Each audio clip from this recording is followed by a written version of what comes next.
we saw on TV that evening in 1983 was namely not any particular recognizable thing. The reality and the TV programs did not look like that. It was a puzzle, and the key to it was floating somewhere in the political unconscious of the late socialist Yugoslavia. The subject is fully aware of the falsehood of the ideological script according to which he or she performs, but he or she nevertheless keep going and acting in it. Hanging horizontally from the ceiling of the castle's central atrium space, the five men of Yerevan stared at representative paintings from their 1980s method, known as emphatic eclecticism. Spectralization has, of course, long been a key theme in the NSK discourse. Utopian and traumatic pasts, especially those of the historical avant-garde, and the horrors of the Second World War, find their mirror in the cultural politics. Articulates very well NSK's desire to communicate its refusal to communicate, a kind of communication of and through non-communication, as Laibach claimed in 1982. Punks were saying, enough is to play those three chords. We didn't know those three chords. So we started to create so-called concrete music, music which was inspired by concrete sounds. And we never understood what we were doing as music, really, because it's kind of pretentious. It was more, concrete industry made by, instruments which were not even regular instruments, because we had to, some of them were produced by ourselves. We realized that, on one hand, of course, cultural life, industrial life, family life, and, ideology and politics, everything is connected. So that's what actually made Laibach a bit different. What I found interesting and reassuring is that the posters went up again, and again people tore them down. So even after the 3 decades, there are still people in Tivoli who are scandalized or antagonized. We don't get any wiser. People generally, we don't really change. I always understood rock groups as a kind of military formation. Finally, they're coming out from the military formation. Brass bands. Rock group is just a smaller, more economical form of brass band. Basically, you had brass bands, which was a typical military formation. Then you had a jazz band, which was a kind of pretending to be something more than brass band, but it was still a brass band, smaller version. And then you had the popular version of jazz band, which was, rock and roll. And they actually, they all dressed in uniforms. They all had long hair, jeans, all kinds of. Beatles were dressed in uniforms, Rolling Stones, everybody.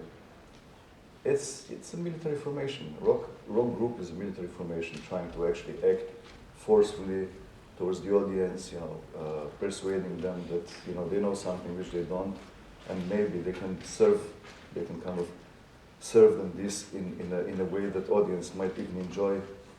But basically, they're selling them ideology, which is, of course, subordinating the audience to so that they go in the shop and buy the regular. We were all working together basically, and Tomasz was, of course, a very important part. It was really impressive. He did this one show which was, good enough for everything else. For the rest of not his life, but it's hard to talk about him. This year is going to be 30th anniversary of his death. 21st of December, by the way, end of the year. He has chosen a nice date. And that's it, Rammstein, I actually, I'm not talking about, the taste or style here, but in fact what they are making, what they're producing is, in fact, this proudness of being German again. Speaking German language. We were not a brass band, not the jazz band, so maybe we are experimental kind of classical band, and that's how we can, to a certain extent, we have seen it ourselves, and we always thought that it's good to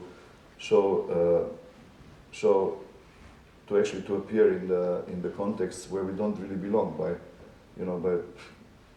following certain logic of the market. They could easily kill Laibach at that moment if they would actually show the entire footage, the way we were recording that TV interview, because we were laughing all the time. You know, we did the answer. We've got the question. We did the answer. You know, let's read this answer. Okay. And then we were laughing seriously because it was, for us, it was a Dadaistic experience. And if they would really shot that things, how we were not truly what, you know, they wanted us to be, you know, it would be the end of Laibach. Standing with confidence in military poses outside the Central National Modern Art Institution, the young men looked as if they were standing in front of the entrance of their own house, as they themselves were the institution. Kunst is not a national art. It is symbolic capital pertaining to space, entering into international exchange. I mean, it was a trial of Putin in Russia. It was a kind of trial of coup d'etat. So basically, we were discussing with our Russian partners all this kind of logistic and during, I would say, one war and one coup d'etat. So basically, if we follow the letter which in the book, we were probably asking, we wish you that things will be, you know, somehow good tomorrow, that we can continue to work on this. So we didn't know what would be the outcome. The place was functioning as a kind of generator. Okay, here you see some of participants. You see on the left Marina Gazinic, Victor Viziano, during this, the cross in New York in '91. You saw already the square in Moscow, and the circle in Ljubljana, while members of NSK dancing in the circle.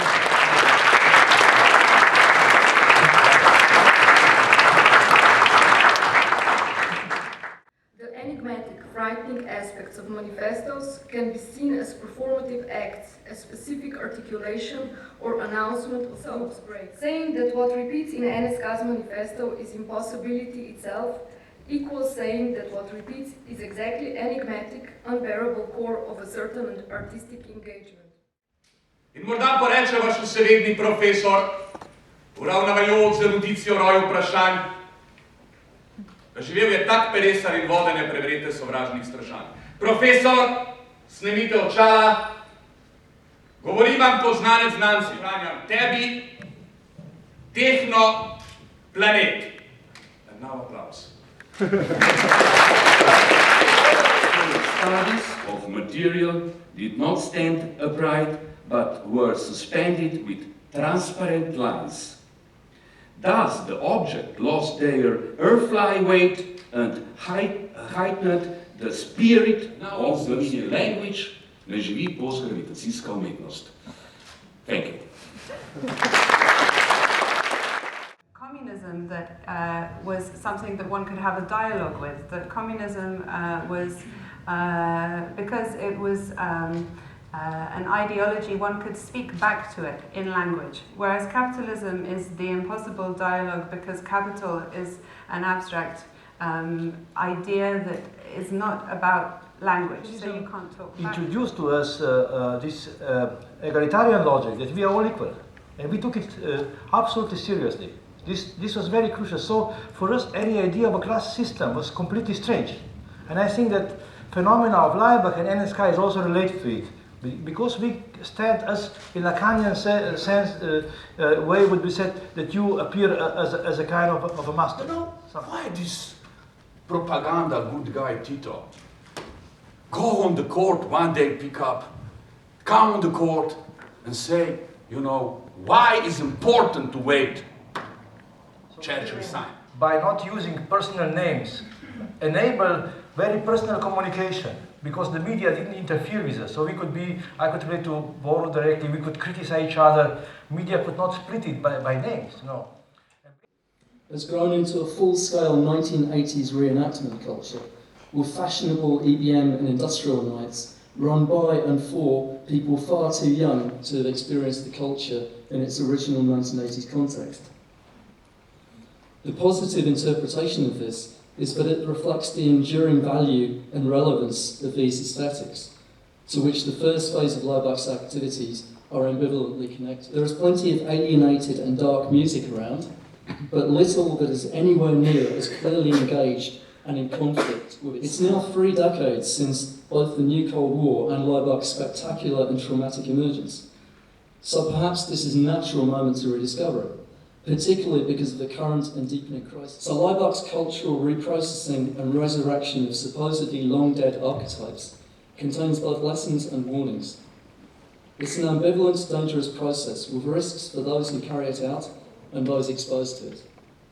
As we've seen, repeated structural conditions often force and provoke cultural repetition. And that building is also the inspiration for Einstürzende Neubauten, because in 1980 part of the roof collapsed, killing a worker. So that is the original collapse. In 1986, they were the most dangerous band in the world, or Europe, or whatever the British media was saying. Once they did the cover versions, then the interviews are all, tell us a joke, you know, what's your definition of humour? Laibach produced another bombastic, comedic, absurd thing. And that, in a way, detracted from the seriousness that might otherwise have accrued to Laibach.